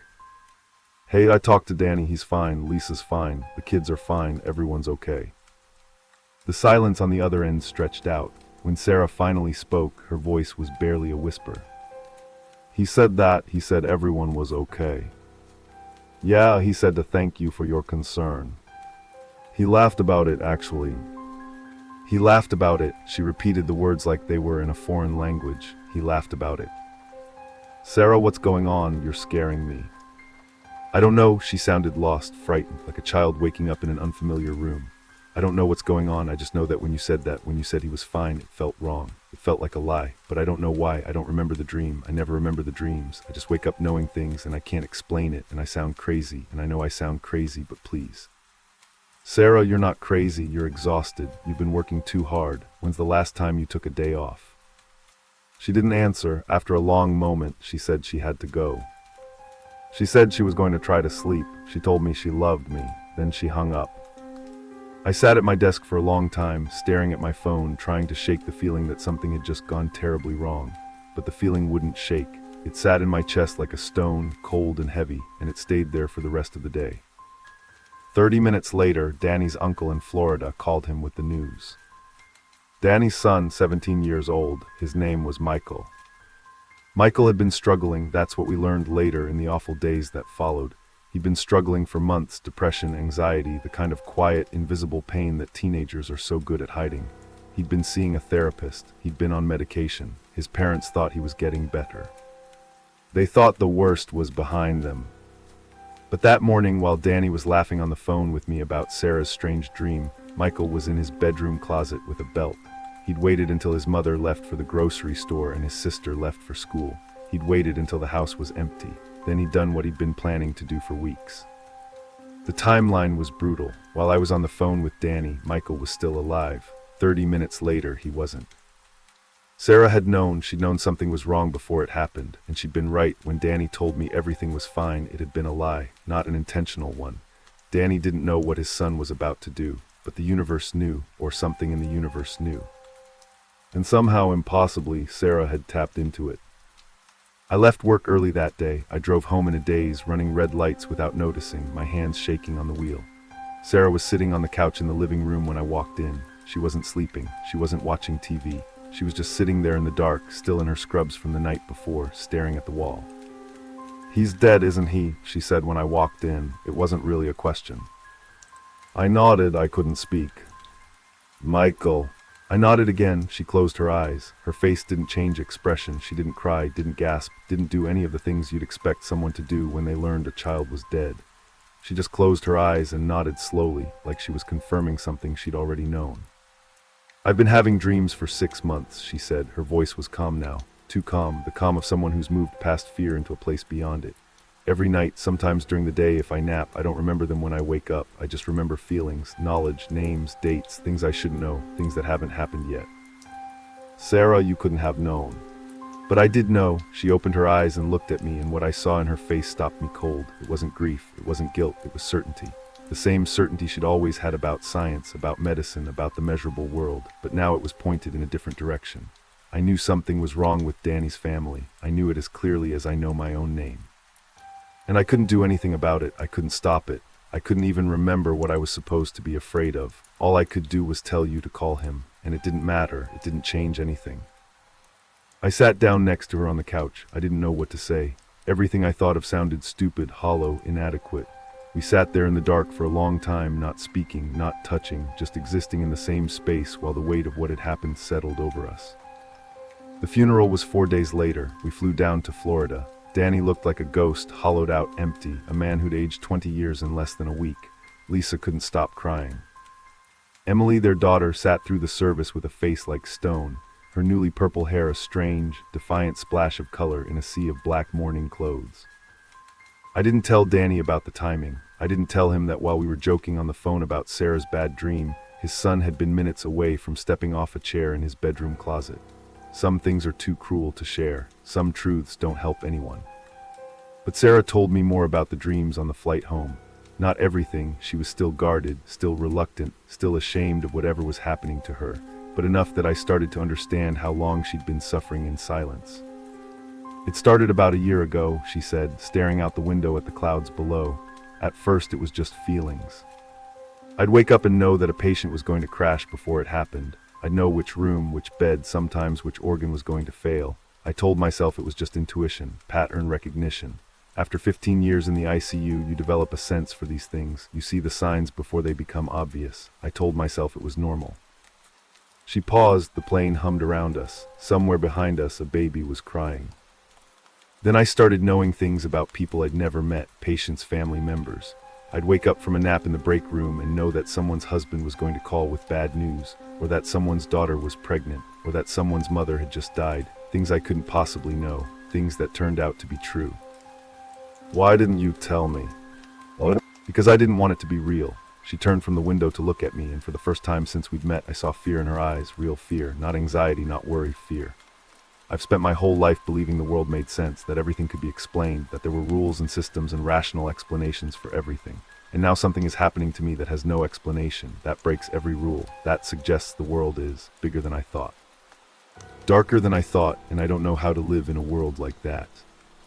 I took her hand, it was cold. We'll figure it out, whatever this is, we'll figure it out together. She nodded, but the look in her eyes didn't change. I think she already knew that we wouldn't figure it out. I think she already knew that this was just the beginning. After Michael's death, the dreams got worse. Or maybe they'd always been that bad and Sarah just stopped hiding them from me. Every few weeks, she'd wake up with knowledge she shouldn't have. A neighbor's miscarriage, a coworker's cancer diagnosis, a car accident on the interstate that killed 3 people. She always knew before it happened. She was never wrong. She started keeping a journal. She'd write down what she remembered when she woke up, fragments of images, snatches of conversation, names and dates and locations. Most of it was incomprehensible. Random words scrawled in the dark, the handwriting shaky and uneven. But sometimes the entries were specific, terrifyingly specific. April 12, something bad at the hospital. 3rd floor, room 312. A child, not sick, in accident. Fell from something, don't know if they live. On April 12, a 6-year-old boy fell from a window on the 3rd floor of the hospital. Room 312 was the pediatric playroom. He climbed onto a chair to look at the birds outside, and the window gave way. He survived, barely. Sarah was the nurse who responded to the code blue. She told me later that she'd known the moment she woke up that morning that she would be the one to find him. May 3, water, a lot of water, a bridge, something dark in the water, something pulling people down, I hear screaming. On May 3, a school bus skidded off a bridge during a flash flood in the next county over. 7 children died. The bus driver survived. He said something had pulled the wheel out of his hands, something strong, something that felt almost deliberate. June 19, fire, not a house, something bigger. A building with lots of people. I smell smoke. I hear glass breaking. I see a number, 214-214. On June 19, an electrical fire broke out in an apartment complex downtown. The building had 214 units. 17 people died of smoke inhalation before firefighters could reach them. Sarah was never wrong. The details were sometimes fuzzy, sometimes metaphorical, but the events always happened. Always, and the weight of it was destroying her. She stopped sleeping. She couldn't. Every time she closed her eyes, she saw things she didn't want to see. She lost weight. She developed dark circles under her eyes that no amount of makeup could hide. She started drinking, just a glass of wine at first, then 2, then a bottle a night. Anything to dull the dreams, anything to make it stop. I tried to help her. I found therapists, specialists, sleep clinics. She went to a few appointments, but nothing helped. The doctors said it was anxiety, sleep paralysis, night terrors brought on by job stress. They prescribed medications that made her groggy and numb but didn't stop the dreams. If anything, the medications made it worse. They trapped her in sleep, made it harder to wake up, forced her to stay in the nightmares longer. I started to lose her. The woman I'd married, the practical, grounded, science-believing woman who'd never been afraid of anything, was disappearing. In her place was someone hollow and haunted, someone who flinched at shadows and cried without warning and stared at nothing for hours at a time. She stopped talking to her friends, she stopped leaving the house, she stopped being a nurse, took a leave of absence, then another, then quit entirely. And I didn't know how to help her, I didn't know how to reach her. The rational world she'd built her life around had crumbled, and I couldn't rebuild it for her. I couldn't even understand what she was going through. I'd never had a dream that came true. I'd never woken up knowing something I shouldn't know. I was still living in the world she'd left behind, and she was somewhere else entirely, somewhere dark, somewhere terrifying, somewhere I couldn't follow. Our marriage didn't survive it. How could it? She was drowning and I couldn't save her. I tried, God knows I tried, but every time I reached for her, she pulled further away. She said I couldn't understand. She said I was still living in a world that made sense, and she couldn't pretend anymore. She couldn't pretend that everything was fine, that the universe was orderly, that the things she saw every night weren't real. We separated in 2014. The divorce was finalized in 2015. She moved to a small apartment across town, and I stayed in the house with the maple tree and the spare bedroom we'd never turned into a nursery. We still talked sometimes, brief, awkward phone calls about logistics and legal paperwork and who got which set of dishes. But the Sarah I'd fallen in love with was gone. The woman who answered the phone now was a stranger, quiet, distant, perpetually exhausted, haunted. I don't know if she still has the dreams. I'm almost afraid to ask. But sometimes, late at night, when I can't sleep, I think about what she told me on that plane. About the world being bigger and darker than we thought. About rules that don't apply. About knowing things you shouldn't know. And I think about Michael, 17 years old, struggling with a pain no one could see, making a choice that would destroy his family. Sarah knew. Before it happened, before anyone could have known, she knew. And it didn't matter.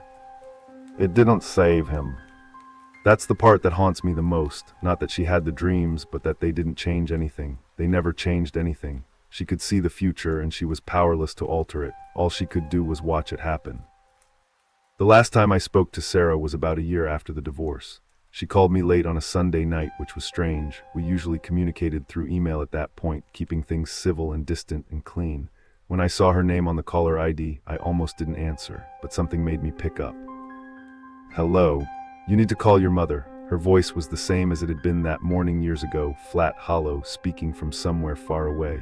You need to call her right now. Make sure she's okay. My blood went cold. My mother was 68 years old and lived alone in a small town in Pennsylvania. She had high blood pressure and a heart murmur and a stubborn refusal to see a doctor more than once a year. I hadn't spoken to her in 2 weeks. Sarah, what did you see? I don't remember. The same words, the same helplessness. I never remember, but I woke up and I knew. You have to call your mother right now. Don't wait, don't argue, just call her. I called her. My mother was fine. She'd just gotten back from dinner with a friend. She was surprised to hear from me so late. She asked how I was doing. I told her I was fine. I didn't tell her about Sarah's dream. I didn't want to scare her. I called Sarah back to tell her everything was okay. It's not okay, she said. It's never okay. You call and you check and everyone's fine and you think that means the dream was wrong, but it's never wrong, is it? It's just not time yet. The dream doesn't tell me when. It just tells me that something is coming. Something I can't stop. Sarah, please, you're scaring me. I'm scaring myself, she laughed, but it wasn't a laugh. It was the sound of someone who'd run out of tears, run out of hope, run out of everything. Do you know what it's like to know things you can't change, to see the future and be completely powerless to alter it? I used to think knowledge was power. That's what they tell you, right? Knowledge is power, but it's not. It's just pain. It's just watching people you love walk toward disaster and not being able to pull them back. I didn't know what to say. I never knew what to say to her, not anymore. The gap between us was too wide, the language too different. She was living in a world of omens and prophecies and inevitable doom. I was still living in the world where things made sense. She hung up a few minutes later. That was the last real conversation we ever had. My mother died 6 months after that phone call. A stroke, sudden, unexpected. By the time the neighbors found her, she'd been on the kitchen floor for 2 days. The doctors said it was probably instantaneous, that she hadn't suffered, that she'd been gone before she hit the ground. I don't know if that's true. I don't know if anything the doctors told me was true. All I know is that Sarah had called me 6 months earlier and told me to check on my mother, and my mother was fine until she wasn't. It's been years now since the divorce. I'm remarried to a woman named Julia who teaches elementary school and doesn't believe in anything she can't see with her own eyes.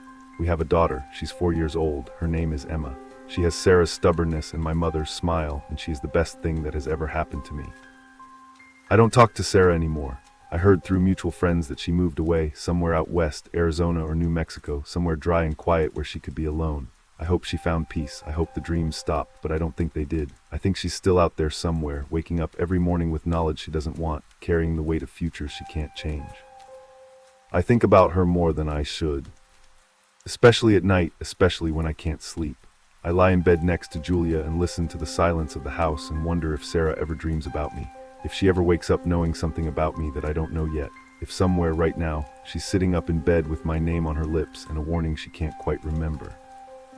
The thing that keeps me awake, the thing that will probably keep me awake for the rest of my life, is what she said on that last phone call, about the dreams never being wrong, about them just not being time yet. Because last week I had a dream of my own, the first one I can remember in years. I woke up at 3 a.m. with my heart pounding and my sheets soaked with sweat and a name in my mouth that I couldn't quite speak. A feeling, a knowledge. Something dark and heavy and impossibly sad. I looked over at my daughter's bedroom door, closed and silent in the hallway, and I knew with the same certainty Sarah had always described, the same bone-deep conviction that defied explanation that something was coming. Something I couldn't see, something I couldn't stop. I got up and checked on Emma. She was fine, sleeping peacefully, her stuffed rabbit tucked under her arm, her chest rising and falling in the slow rhythm of childhood. I stood in her doorway for a long time, watching her breathe, trying to convince myself it was just a nightmare, just anxiety, just the accumulated fear of a man who'd seen too much and understood too little. But I don't think it was just a nightmare. I think Sarah passed something to me. Not intentionally, she never would have wished this on anyone, but maybe that's how it works, maybe it spreads. Maybe the longer you're exposed to someone who can see the future, the more that ability seeps into you, like radiation, like contamination, like a door that's been opened and can't be fully closed again. I checked on Emma again tonight. She was fine, she's always fine, until one day she won't be. And on that day, if that day ever comes, I think I'll understand finally what Sarah was trying to tell me all those years ago. Knowledge isn't power. Knowledge is just pain stretched across time, waiting for the moment it becomes real. Sarah, if you're out there, if you're reading this somehow, I'm sorry I didn't believe you. I'm sorry I couldn't understand. I'm sorry I let you carry that weight alone. And I hope more than anything that you never dreamed about Emma. But somehow I think you did. I think you dreamed about her the night we met, the night we fell in love, the night we stood in front of our families and promised each other forever. I think you saw her face decades before she was born. I think you knew her name before I ever spoke it. And I think you've been carrying the knowledge of whatever's coming for her since before she existed. That's the cruelest thing about all of this, not that you could see the future, but that you could see it and still choose to love me, still choose to build a life with me. Still choose to let me go, knowing that someday I'd be standing exactly where you stood in a dark hallway in the middle of the night, watching a child sleep and praying to a God I'm not sure I believe in that the dream doesn't come true. I understand now, Sarah. I understand why you drank. I understand why you ran. I understand why you couldn't stay. Because sometimes the only thing worse than knowing what's coming is waiting for it.